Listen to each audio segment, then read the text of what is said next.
சிறுநீர் தேங்காம இருக்கிறதுக்கான மருத்துவத்தை இப்ப நம்ம பார்க்குறோம். அதுக்கான மருந்து செய்யும் முறையில மோர் வந்து கண்டிப்பா சேர்க்கணும். மோர் வந்து நல்லா புளிச்ச மோரு, நெறைய தண்ணி விட்டு இத சேர்த்துக்கிறணும். மோர் சேர்த்தா தான் ரொம்ப நல்லது. மோர் இல்லனாலும் பரவால்ல. ஆனா மோர் சேர்த்துக்கிட்டீங்கன்னா ரொம்ப நல்லது.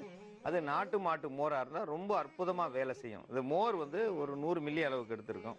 இத வந்து எல்லாத்தையும் அரைச்சு எடுத்திருக்கோம். 3த்தையும் சேர்த்து ஒண்ணா அரைச்சு எடுத்திருக்கோம். 3 இலையும் சேர்த்து அரைச்சிருக்கோம். நம்ம முள்ளங்கி, அதோட சேர்ந்து புதினா, அதோட சேர்ந்து கொத்தமல்லி இலை. இது 3த்தையும் வந்து அரைச்சு இதா எடுத்திருக்கோம். முள்ளங்கிய தனியா கீழ உள்ள முள்ளங்கியும் தனியா அரைச்சு எடுத்திருக்கோம்.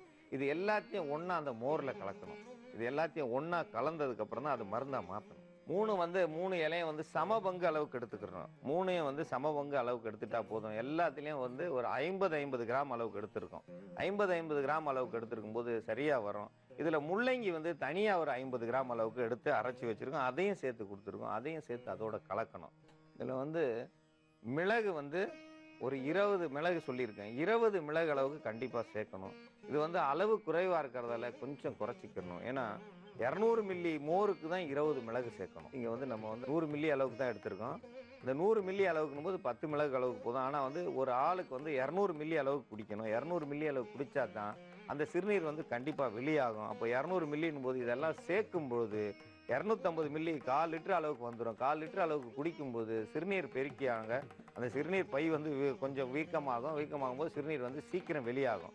200 மில்லி தண்ணி மோர் கலந்த நீர் மோர்ன்னு சொல்லுவோம். நீர் மோர்ல வந்து கண்டிப்பா 20 மிளகு சேர்க்கணும். 20 மிளகு சேர்த்தோம்னா சீரா வந்து அந்த சிறுநீர் பாதையை வந்து சுத்தம் செய்யும். அடைப்புகளை வந்து அறுத்தெடுத்து சிறுநீரை வெளியாக்கும். இதை வந்து தினந்தோறும் ஒரு முறை காலையில குடிச்சா சாயந்தரத்துக்குள்ள சிறுநீர் சீக்கிரமா வெளியாகும்.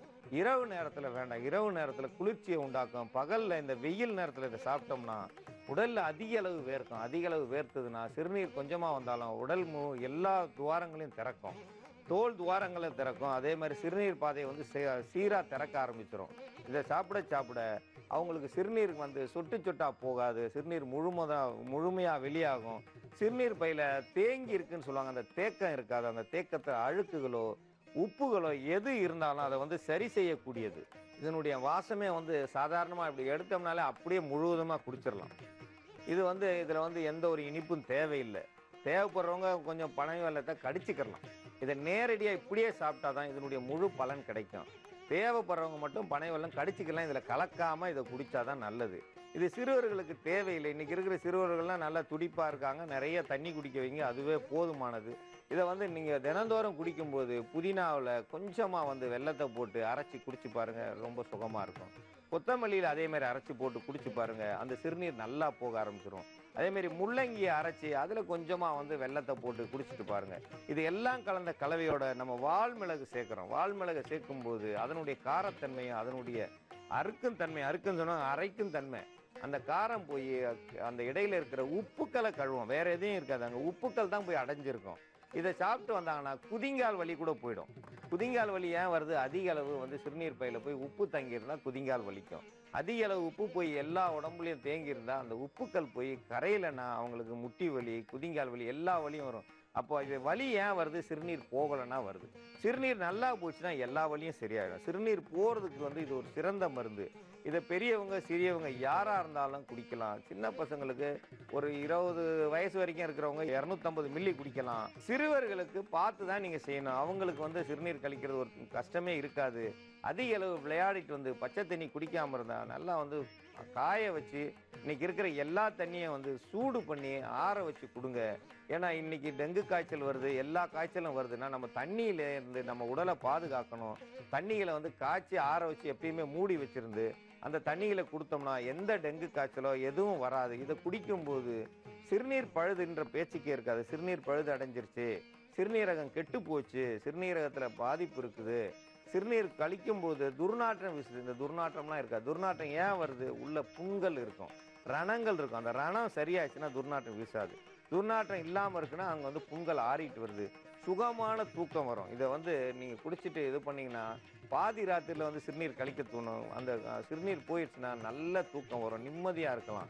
ஏன்னா வயித்துல எரிச்சலே இருக்காது. சில பேருக்கு பார்த்தீங்கன்னா, சிறுநீர் கழிக்கும் போதெல்லாம் எரியும். அவங்கலாம் வந்து இந்த மாரி சாப்பிட்டாங்கன்னா, அவங்களுடைய சிறுநீர் பாதை சுத்தம் அடையும். சிறுநீர் பாதை சுத்தம் அடையும் பொழுது, அவங்களுக்கு வலின்றது பேச்சுக்கே இருக்காது. சிறுநீர் தேக்கமும் இருக்காது. தேக்கம் இருந்தா கண்டிப்பா இடுப்பு வலி வரும். சிறுநீர் தேக்கம் இருக்கு. அந்த உப்பு போய் அந்த சிறுநீரகத்துல கீழ தங்க தங்க தான் அந்த சிறுநீரக பை வந்து சுருங்க ஆரம்பிச்சுரும். மீண்டும் விரியாது. எந்த ஒரு பொருள் மேல உப்பு ஒட்டிச்சோ அந்த உப்ப வந்து உடைக்க முடியாது. இந்த உப்பு சாதாரண உப்பு இல்ல. இது ரசாயன உப்புக்கள். இத வந்து உடைக்க முடியாது. ஒருத்தருக்கெல்லாம் பார்த்தா கருங்கல் மாரி இருக்குன்றாங்க. கருங்கல் மாரி இருந்ததுன்னா, அத எப்படி உடைக்கிறது? அத வந்து சிறுக சிறுக தான் நம்ம கரைக்க முடியும்.